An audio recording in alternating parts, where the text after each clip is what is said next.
তপন শিকদার দেশভাগে ভিটে গেল, বাবার চিকিৎসালয় গেল, যশোর গেল, সব গেল।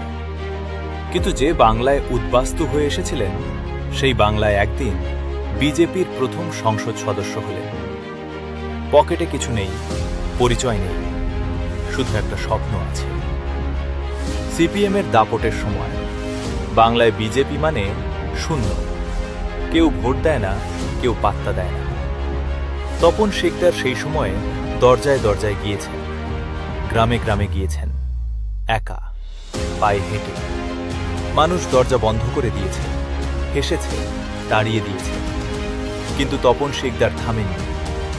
1991 সালে বিজেপি বাংলার স্টেট প্রেসিডেন্ট হলেন।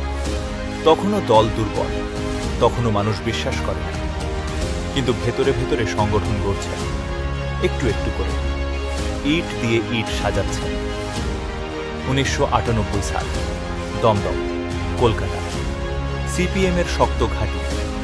তপন শিকদার ময়দানে নামলেন, 50.7% ভোট পেলেন, সিপিএমকে হারালেন। বাংলায় বিজেপির প্রথম লোকসভা জয়। যে মানুষ যশোরে সব হারিয়েছিলেন, সেই মানুষ বাংলার ইতিহাস লিখলেন। সেই বীজ থেকেই আজ 2026 সালে বিজেপি